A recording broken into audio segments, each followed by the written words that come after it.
салом алейкум. барномаи хабари таҳлилии паём ньюз аст. бо шумо шавкати муҳаммад ҳастам. инак сархати хабарҳое ки пешкаши шумо мегардад. тоҷикистон аз 47 кишвари дунё садақа гирифтааст. коршиносон мегӯянд ин кам аст. ҳукумат бо сиёсати хатояш аз уҳдаи ҷалби бештари садақадиҳандагон набаромадааст. риштарошон дар ӯзбекистон ҳам сар шуд. вале идораи мусулмонони ин кишвар мисли имомхатибони тоҷикистон хомӯш наистоданд, вокуниш нишон доданд. мутахассисони агентии Standard & Poor's дар хулосаи худ гуфтаанд, нишондодҳои буҷетӣ ва иқтисоди хориҷии тоҷикистон дар муқоиса ба соли 2018 бадтар шудааст. ҳангоми сафари Имомалӣ Раҳмон ба вилояти Суғд дар марзи Тоҷикистон бо Қирғизистон боз муноқиша сар зад. дар 7 моҳи соли ҷорӣ Тоҷикистон аз 47 кишвари дуру наздики ҷаҳон кӯмаки башардӯстона дарёфт кардааст. маблағи умумии садақаҳои гирифтаи Тоҷикистон ба 35 миллиони 400 ҳазор доллар баробар аст. طبق اطلاع агентии омори кишвар, ҳаҷми кӯмакҳои ба Тоҷикистон ворид шуда 13.5 тоннаро ташкил додааст. дар муҳлати зикршуда ба кишвар ба ҳайси кӯмаки башардӯстона орд, равғани растанӣ, доруворӣ ва ғайра ворид шудааст. байни кишварҳое ки бештар аз ҳама ба Тоҷикистон садақа кардаанд, аз Русия 34.8%, Чин 30.7%, суис 8%, ҳинд 3.8% садақа ворид кардаанд. мақомоти Тоҷикистон аз пурсидан ва гирифтани садақа аз ҳеҷ кишваре парҳез намекунад. қаблан кишвар ҳатто аз Афғонистони ҷангзада ҳам садақа дарёфт карда буд. аммо ин ҳама садақахӯриҳои ҳукумати Тоҷикистон дар ҳолест, ки ҳамвора расонаҳои ҳукуматӣ аз пешрафту тараққиёт ҳарф мезананд. оё як кишвар дар ҳоле ки обод асту тинҷ асту ором ва тибқи даъвои ҳукумати Тоҷикистон рӯ ба пешравӣ ниҳодааст, ба худ ҳақ медиҳад ки садақахӯру кӯмакгир бошад? инҷо дар хати алоқа бо мо профессор, доктори улуми ҳуқуқшиносӣ, яке аз сиёсатмадорони барҷастаи кишвар Шокирҷон Ҳакимов ҳузур доранд. мехоҳам дар ин маврид аз ишон чанд савол кунам. аввалан салом, ва мегуфтед ки ба як кишвар чӣ гуна ва дар кадом ҳолатҳо кӯмаки башардӯстона карда мешавад?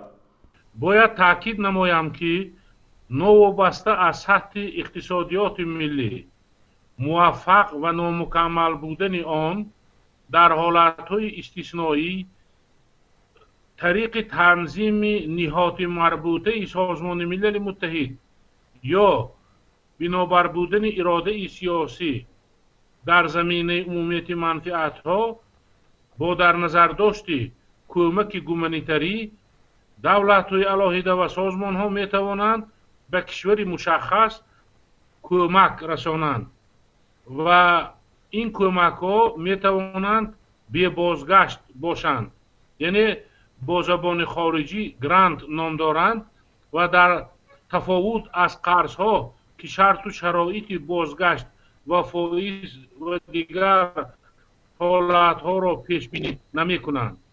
бинобар ин ин аввал аст. ва дуввум, баъзе давлатҳои муваффақ аз гирифтани грантҳо худдорӣ мекунанд, зеро ки ин боиси пасттар шудани эътибори онҳо мегардад.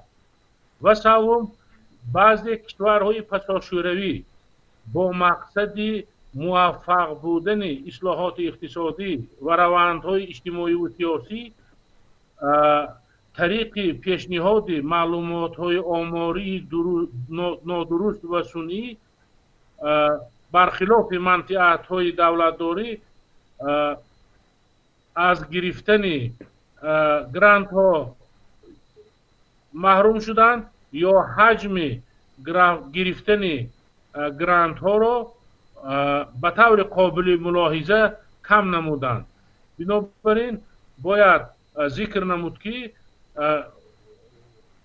дар ҳолатҳои истисноӣ ба мисли сӯхтори ҷангалҳо ё در رابطه با آفت دیگری طبیعی ضرری کلان اقتصادی به زندگی مردم رسانده شود و یا احتمالیت خلالدار شدن آسایشتگی و استواری رشد دولت ها به میان آید، بدون شک هم سازمان های بین المللی و هم دولت های علاهده گرانت می دهند. می گفتید که قرض بی بازگشت یا خود گرانت چی تعریفی حقوقی دارد؟ گرانت ها دو نمود میشند. منبع گرانت ها می توانند عامل های خارجی باشند و می توانند عامل های داخلی. بعضا با استفاده از عامل های خارجی دولت و نهادهای وکالتدار آن به سازمان های غیر حکومتی در دایره همکاری اجتماعی گرانت ها نیز جدا می کنند. هدف آنها تکمیل جامعه شهروندی، دستگیری تشبث شهروندان، مساعدت در حل مسئله های بیشتر خصوصیت فرهنگی، اجتماعی، اقتصادی و ورزشی داشته نیز بوده است. در حالت های استثنایی جهت تشکل نظام سیاسی و دستگیری روندهای دموکراتی نیز گرانت ها جدا کرده می شوند.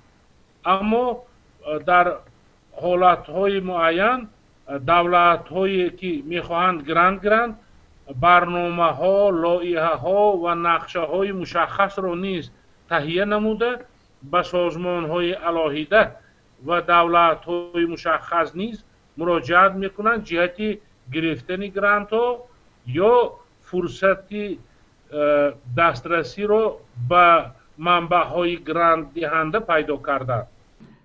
طبق معلومات های رسانه‌ای شده و همچنین تعریفی که درباره قرض یا کمک بی بازگشت شما کردید، دانسته می شود که تاجیکستان هوسمند هرچی بیشتر به دست آوردن کمک بشردوستانه است. اگر به حجم گرانت ها متوجه شویم و آن را با سالهای قبلی قیاس کنیم، بدون شک احساس می شود که تدریجاً و به طور قابل ملاحظه دادن گرانت ها به تاجیکستان کمتر شده است. ببینید، همین قدر برای گرانت گرفتن حکومت کوشش میکند ولی مثل طبق چشم داشتش موفق نمی شود. با کدام عامل ها بیشتری انستیتوت های اقتصادی از کمک به تاجیکستان خودداری میکنند؟ عامل ها گوناگونند. مثلا وقتی که نشان دهنده های ماکرو اقتصادی و دستاوردهای اقتصادی وابسته به تهیه حسابات های رسمی آماری شاید از بودش زیاد نشان داده می شود یا موفق تر بودن اقتصادیات ملی، کم شدن کم بضاعت ها، قشاقی و غیره ها، با وجود آوردن جای کاری، بیشتر شدن مزد مهنت و زیاد شدن کفالت های اجتماعی در آمارهای رسمی که انعکاس می شوند و دسترسی جامعه جهانی می گردد، این باعث کمتر جدا شدن گرانت ها به تاجیکستان نیز می گردد. بنابراین موافق مقصد می بود که در این رابطه از آمارهای سنی و تهیه آمارهای به حقیقت موافقت نمی کرده خودداری کرده کوشش کنیم که واقعیت ها را افاده کنیم. در این صورت هم شرط های گرفتن قرض ها تغییر می یابد و هم جلب سرمایه و به خصوص گرانت ها به اقتصادیات ملی بیشتر می شود و دولت می تواند باز هم موفق تر عهدهداری های اجتماعی خود را نسبت شهروندان و نهادهای علاهده آنها به خصوص مردم آسیب پذیر ثمره‌ناکتر عملی کنند. مگر قرض‌های هنگفت به مستقلی و پایداری مملکت خلل وارد نمی کند؟ صدقه و گرانتگیری اعتمادناکی و ایمیج کشور را پس نمی برد؟ به این چی میگویید؟ در رابطه با تاجیکستان باید همین را ذکر نمود که سالهای آخر تاجیکستان از گرفتن قرضها خودداری میکند، زیرا که حجم قرضها از معیارهای مقرر شده بیشتر شد و کفالت امنیت اقتصادی و تمامیت ارضی تاجیکستان را نیز شاید همچون کشوری صاحب اختیار و صاحب استقلال خلالدار کند.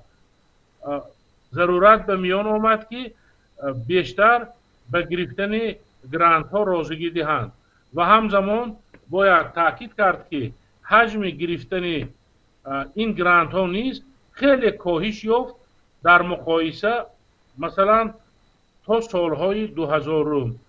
و موضوع دیگر این است که جامعه شهروندی و نهادهای مربوطه دولتی وکالتدار باید مکانیزم مقصدناک استفاده بردن کمک‌های گومانیتری را تامین کنند.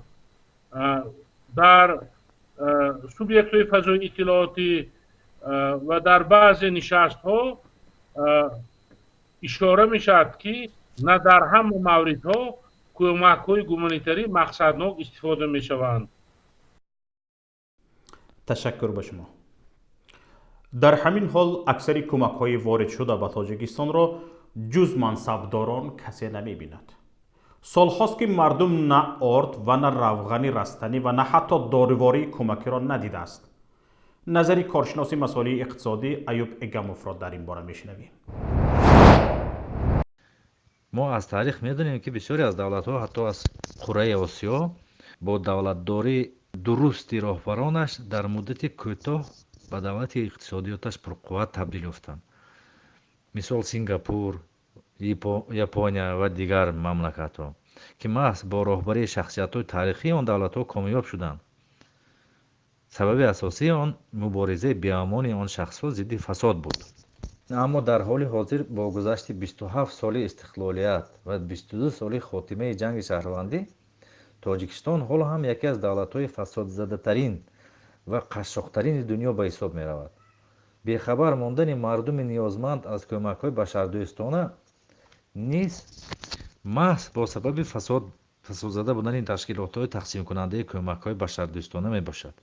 تشکیلات‌هایی که در تاجیکستان وجود دارند، مثال تشکیلات هلال احمر تاجیکستان که قسم زیادی کمک‌ها از طرف این نهاد تقسیم می‌شود.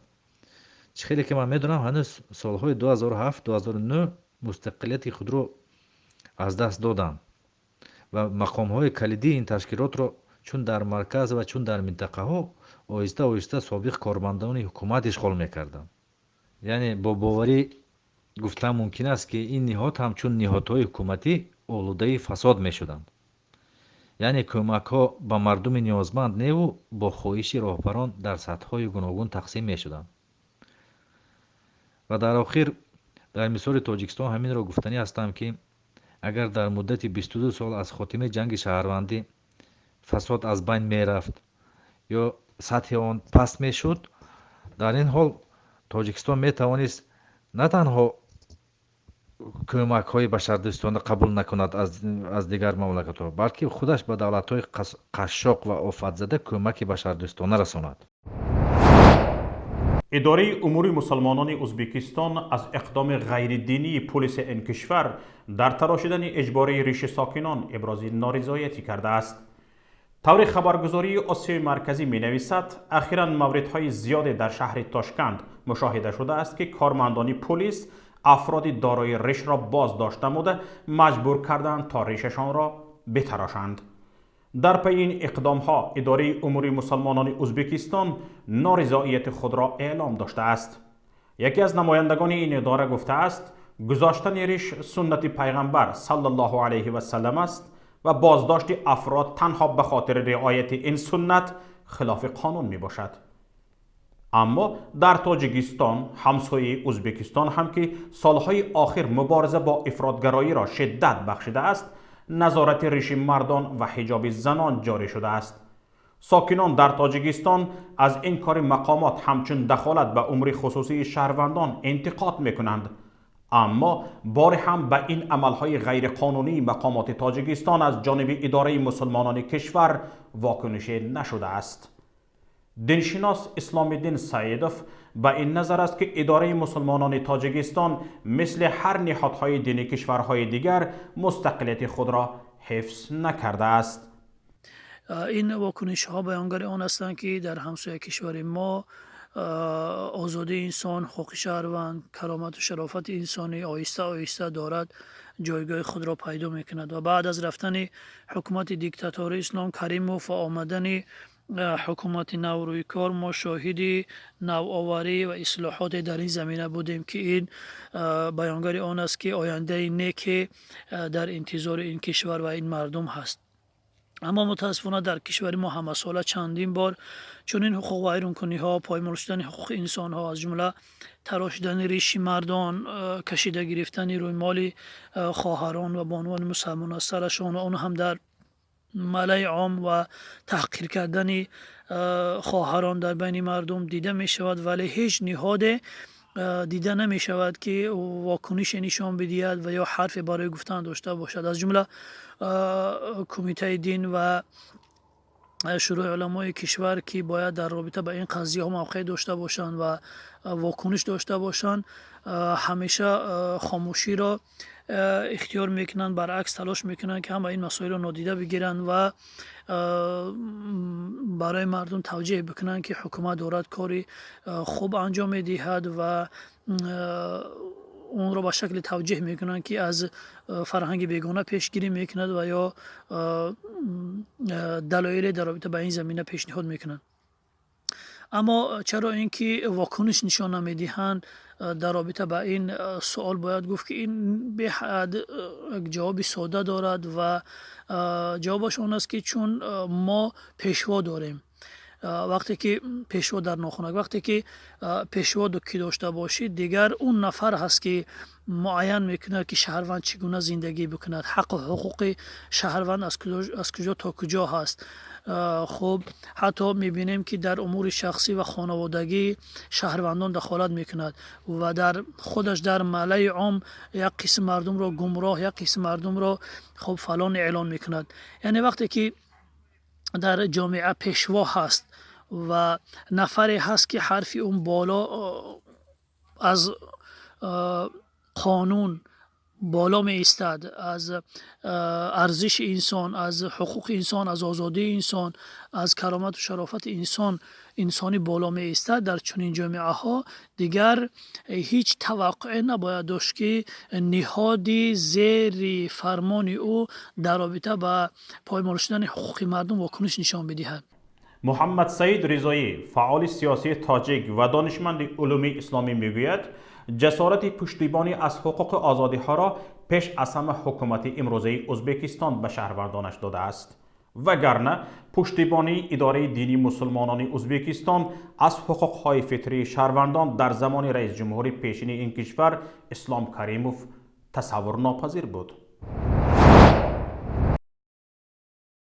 نکته مهم و خوشبخت کننده این است که وقتی در جمهوری ازبکستان یا در یک کشور دیگر چنین یک عمل کرده رخ می دهد که مخالف به قانون کشور هست، می توانند در فضای آزادی و دموکراتی نهادهای مربوطه به حقوق انسان از جمله اداره دینی مسلمان های جمهوری ازبکستان از حقوق مسلمان ها دفاع کنند، از حقوق شهروند ها دفاع کنند. همان گونه که با شاهدها گفتند که اقدام پلیس برای چنین کار به ارائه کدام سند از قانون انجام شده بود، مقامات اداره دینی مسلمان های ازبکستان این اقدام را و این کار را مخالف به قانون اساسی جمهوری ازبکستان قلمداد کردند و از حقوق مسلمان ها دفاع کردند. وزیر کارهای داخلی جمهوری ازبکستان هم وعده دادند که به این کار رسیدگی میکنند و این گواهی بر آن میدهد که رئیس جمهوری ازبکستان محترم شوکت میرزیویف به آن که نام و نسب خود را تبدیل کند برای کشور سیاست خوبی را، آزادی و دموکراسی را آورده است. در کشور از حقوق مسلمان ها دفاع می شود. شخص رئیس جمهور به اسلام و مسلمان ها احترام قائل است. اما در تاجیکستان چنین حالت وجود ندارد. وقتی که مسلمان تحقیر می شود، خواهر مسلمان تحقیر می شود، ریش مرد ها اجباراً تراشیده می شود، روسری مجبوراً گرفته می شود، نمی توانند یگان نهادی مربوطه حقوق انسان یا حداقل اداره دینی مسلمان های تاجیکستان، حالا شورای علما هم نگیم، و خطیب و علمایی که در اونجا هستند از حقوق مسلمان ها دفاع کنند. در کشور تاجیکستان، در جمهوری تاجیکستان هم که تا به حال این کار انجام داده می شود، کدام سند حقوقی برای منع ریش یا اینکه منع روسری در قانون اساسی کشور نشان داده نشده است. ولی حقوق آزادی و دموکراسی در کشور وجود ندارد. از این لحاظ هر مقامات و هر نهاد با خواسته خود بالای مردم، مخصوصا مسلمان ها، سیاست و حکم خود را میبرند که ریشه دینزدایی و بدبینی و مظاهر اسلامی دارد. دانسته می شود برخوردهای حکومت ها با مردم و تأمین حقوق آزادی های انسان پیش از همه وابسته به اراده شخص اولی یک کشور بوده است. اگر رهبر یک کشور این اراده را داشته باشد که حقوق آزادی های مردم کشورش تامین باشد و شهروندان در فضای آزادی و کامل حقوقی به سر برند، توانند به خاطر نقض حقوق خود صدا بلند کنند، کاری مشکلی هم نبوده است. تنها اراده لازم بوده است و خلاص. اکنون همکارمان صفیه چند خبر و رویدادهای دیگر را برایتان گزارش می‌دهد. ҳангоми сафари эмомалӣ раҳмон ба вилояти суғд дар марзи тоҷикистон бо қирғизистон муноқиша сар зад. рӯзи 24 август дар марзи ноҳияи лайлаки қирғизистон ва ноҳияи бобоҷон ғафуров байни гурӯҳи аз сокинони ду ноҳия ҷанҷол бархоста то ба сангандозӣ байни ҳам кашида шуд. ҳамчунин муноқишаи байни сокинони маҳаллаи хоҷаалои ноҳияи исфара ва маҳаллаи коктоши ноҳияи бодканд бархостааст, вале мардуми ду тараф оромона пароканда шуданд. дар ҳамин ҳол кумитаи амнияти миллии тоҷикистон бо баёнияи расмӣ баъзе аз мансабдорони қирғизистонро ба иғвогарӣ ва талош барои ҳалли мушкилоти марзӣ аз роҳи фишор муттаҳам кард. дар баёнияи кумитаи амнияти миллии тоҷикистон бармало ҷониби қирғизистонро муттаҳам карданд ки намехоҳад таъину аломатгузории марзи ду кишвар аз роҳи гуфтушунид ҳал шавад. марзи байни тоҷикистону қирғизистон 976 километр аст ва токунун 504 километри он муайян ва аломатгузорӣ шудааст. баҳсу гуфтугӯ сари манотиқи боқимонда солҳост идома дорад, вале бенатиҷа. аз ин сабаб дар минтақаҳои баҳсталаб ва номуайян сокинон барои обу чарогоҳ, роҳу бозор ҷангу даъво ва борҳо хунрезӣ карданд. дар тоҷикистон таи 7 моҳи ахири соли равон наздики 1 миллион тонна ангишт истихроҷ гардидааст, ки нисбат ба ҳамин давраи соли гузашта ба андозаи 144 000 тонна бештар аст. тавре дафтари матбуотии вазорати саноат ва технологияҳои навини тоҷикистон иттилоъ додааст, наздик ба 63% аз ин миқдор ангишти истихроҷшуда мутааллиқ ба ширкатҳои давлатӣ мебошад. бар асоси ин гузориш дар ин муддат 8000 тонна ангишт ба покистон ва узбекистон содир шудааст. дар тоҷикистон аз захираҳои бузурги ангишти конҳои фонияғноб, шуроб дар вилояти суғд, назарайлоқ дар водии рашт, зиддара дар шимоли шаҳри душанбе ва саёд дар дараи ромити шаҳри ваҳдат истифода мешавад. бино ба гузориши манбаъ, барои таъмини ниёзи корхонаҳо, марказҳои тавлидии кишвар, аз ҷумла маркази гармоишии шумораи 2 шаҳри душанбе, бояд тавлиди ангишт имсол ба 2 миллион тонн бирасад. дар соли 2018 барои бори нахуст дар тоҷикистон 1 миллиону 900 000 тонн ангишт истихроҷ шуда буд. ин дар ҳолест ки ҳамасола нархи ангишт боло меравад ва сокинон дар тоҷикистон аз норасоии ангишт ва қиматии нархи он ҳамвора шикоят мекунанд.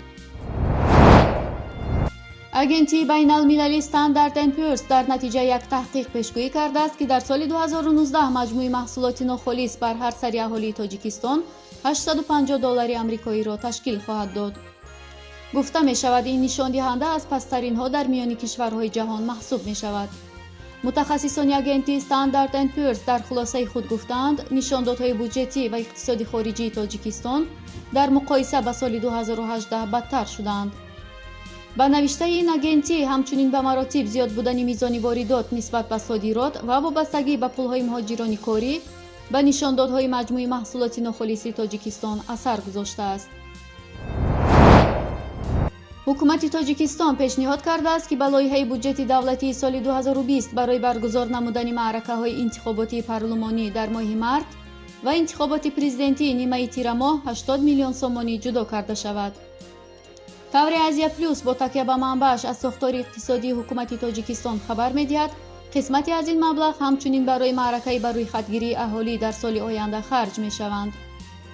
کارشناسان میگویند در تاجیکستان که نظام بسیار حزبی برهم خورده در اصل یک حاکمیتی روی کار است، گذرانیدن انتخابات با مصرف هنگفت نظرفریبی است. در نظر است که اولی ماه دکبر سال جاری پرزیدنت تاجیکستان امامعلی رحمان سنه برگزاری معرکه انتخابات به پالاتای پایانی پارلمان را تعیین می‌کند. سنه معرکه نوبتی انتخابات پرزیدنت تاجیکستان آخر تابستان سال 2020 در جلسه مشترک هر دو پالاتای پارلمانی کشور اعلام می‌شود. با همین برنامه امروزی پیام نیوز به نهایت خود رسید. امیدواریم برنامه‌های رادیویی ما و مطلب‌های ما را پیگیری می‌کنید. هر کی آماده همکاری با ماست و یا شاهد حادثه و رویداد می‌شود، لطفاً به رقمی که در نوار می‌بینید زود تماس بگیرید. در حالتی به ما رسانیدن معلومات مهم مخفی نگاه داشتن حیثیت شما کفالت داده می‌شود. در حفظ الله بمانید. خیر تا روز دیگر.